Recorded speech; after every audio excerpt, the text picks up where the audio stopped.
아들, 딸 연년생 남매를 낳은 부영그룹 조용현 사원. 21년 이후 출생아 1명당 1억 원씩 지급한다는 회사 방침에 따라 2억 원의 장려금을 받았습니다. 외벌이 생활을 하고 있는데 경제적 부담이 점점 커지는 상황에서 셋째도 갖고 싶어 했는데 좀 마음을 바꿔먹을 수 있을. 이란성 쌍둥이를 낳은 다른 직원 역시 예상치 못한 회사의 지원이 고맙다고 했습니다. 아이 키우는데 금전적으로 많이 힘든 세상이잖아요. 피부로 너무 와닿죠. 부영그룹 전체 임직원 1,600명 가운데 출산 장려금을 받은 직원은 66명. 다둥이와 연년생을 포함해 직원 자녀 70명 앞으로 1억 원씩 지급돼 직원은 증여세 10%만 부담하면 됩니다. 이대로 가면은 제일 걱정이 20년 후에 근본적으로 인원이 없을 것 같아요. 우리 회사는 분명히 그렇게 할 거예요. 그렇게 셋 빨리 낳으면 집 주고 그렇게 할 거예요.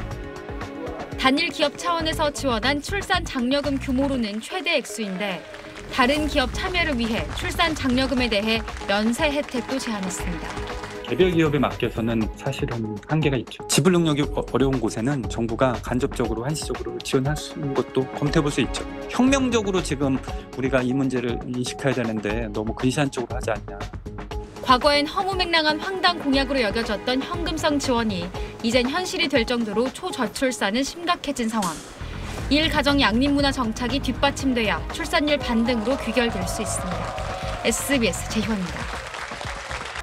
올해 8월 2일 아들을 낳고 출산 휴가 중인 유한양행 박시은 사원.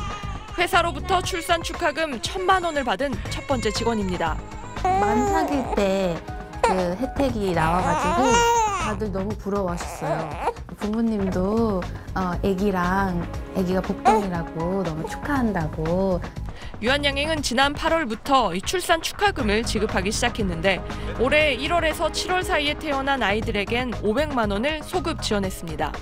50명의 자녀가 총 3억 2천만 원의 지원금을 지급하였습니다. 이 회사는 기본적으로 자녀 출산을 많이 하는 건 애국이라고. 중견기업인 한미글로벌은 지난 6월부터 셋째 아이를 낳으면 부서나 연차에 관계없이 한 직급 승진합니다. 아직 승진 사례는 없지만 직원들은 크게 환영하는 분위기입니다. 주변에서도 굉장히 많은 연락을 받았었고 저도 남편하고 이런 얘기를 많이 해봤었거든요. 그래서 조금 고려해볼 사이. 남성 직원의 육아휴직 사용률 90%를 달성한 롯데그룹은 기업 내 출생률 2.05명을 기록하고 있습니다. 남녀 직원 모두 육아휴직을 쓰지 않으면 사유서를 제출해야 합니다. 육아휴직으로 인한 인사상 어떤 페널티나 그런 게 없었기 때문에 근속 연수에 맞게 승진 기회가 왔을 때 승진을 어려움 없이 할 수 있었고요. 2000년대 초반에 독일 같은 경우에 또 경제계가 가족 친화 경영을 주도하면서 연방 정부는 중소기업의 가족 친화 경영을 확대하는 데 있어서 컨설팅이라든지 지원 사업. 기업이 주도하고 정부가 지원하는 출산 장려 대책의 효과가 입증된 만큼 이를 확대하기 위한 정책적 고민이 필요해 보입니다. SBS 김혜민입니다. 지난해 둘째를 출산한 이아네스 씨. 둘째 출산으로 직접 받은 혜택은 출산 입양세액공제 50만 원뿐입니다. 가족이 한 명 더 늘었지만은 실질적으로 저한테 공제되는 부분이 그렇게 늘어난 것 같지도 않고. 최근 부영그룹이 2021년 이후 태어난 직원 자녀 70명에게 1억 원씩 장려금을 지급했는데 걸림돌은 세금이었습니다.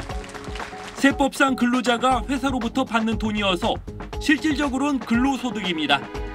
이 경우 최고 38%의 세율이 적용돼 세금 떼고 나면 장려금 1억 원은 6천만 원대로 줄어듭니다. 부영은 출산 장려금을 10%의 세율이 적용되는 증여 형태로 지급했는데 과세 당국의 최종 해석을 받은 건 아니었습니다. 일단 아이에게 주워놓고 국가 보고 좀 잘 봐달라고 사정하다 안 되면 뭐 투쟁도 해야지 않냐. 어쨌든 경제적인 부담을 덜어주자는 취지에서 이제 시작이 된 건데 그 취지가 많이 반감되지 않을까 싶고.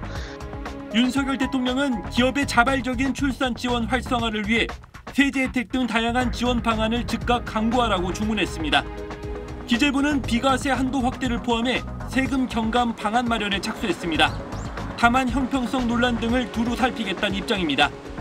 거액의 출산 장려금 지급 여력이 있는 대기업과 그 직원에게만 세제 혜택이 돌아간다거나 현금이 아닌 육아휴직 확대 등을 장려하는 기업들이 차별받을 수 있다는 점 등을 고려할 걸로 보입니다.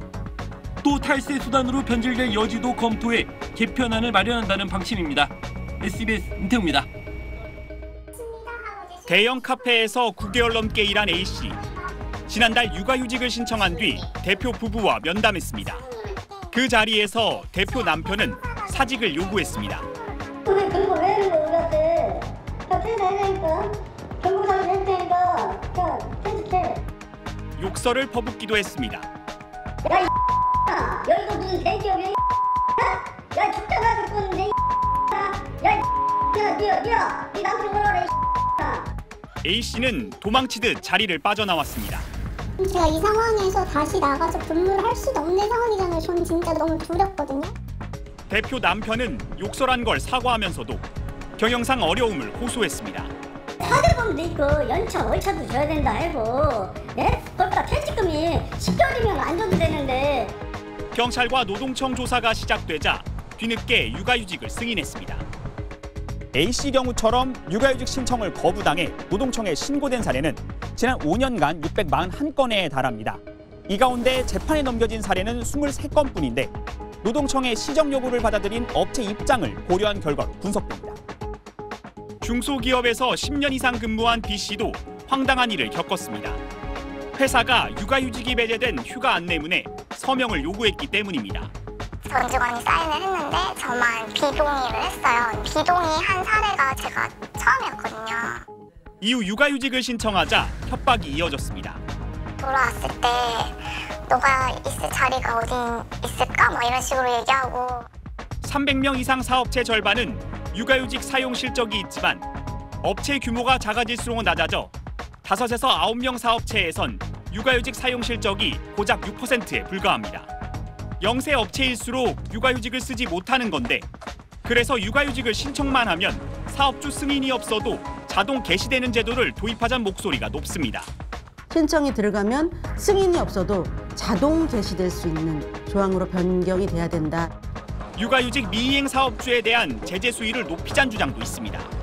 사업주들이 이거를 모를 리 없거든요. 거의 처벌받지 않는다. 100만 원이 청구되기도 하고 그러니까 차라리 그런 식으로 하는 것이 경영상 훨씬 더 유리하다. 반면 이를 보장하려는 영세업체를 지원해야 한다는 제안도 있습니다. SBS 송기준입니다. 영세 사업장에서 상담원으로 근무했던 A씨. 두 아이를 돌봐줄 사람을 찾지 못해 회사에 육아휴직을 신청했습니다. 하지만 사직서를 쓰라는 답변이 돌아왔습니다. 육아휴직으로 퇴사를 하면 자기들 쪽에 손해가 많으니까 저한테 그냥 네가 자진퇴사 한 걸로 사직서를 쓴 걸로 해라. 내가 왜 한순간에 실직자가 돼야 하고 다른 사람들도 이렇게 육아휴직을 받기가 어려운 건가? 한 시민단체의 설문조사 결과를 보면 직장인의 45.5%가 육아휴직을 자유롭게 쓰지 못한다고 응답했는데 특히 5인 미만 사업장의 경우 대기업과 차이가 큰 걸로 나타났습니다. 마찬가지로 비정규직과 정규직의 차이도 컸습니다. 육아휴직으로 인한 해고나 권고사직, 직장 내 괴롭힘 등도 여전했습니다. 출산휴가, 육아휴직과 같은 제도가 있더라도 눈치 보기, 불이익 주기 등 직장 문화가 따라가지 못한다면 그 효과는 기대하기 어렵습니다.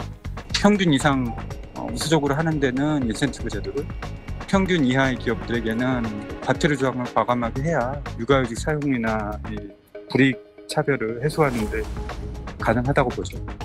또 전문가들은 내년 1월 시행될 정부의 저출산 대책엔 중소기업이나 영세기업에 대한 지원책이 빠져 있다며 이를 보완해야 한다고 강조했습니다. SBS 박예린입니다.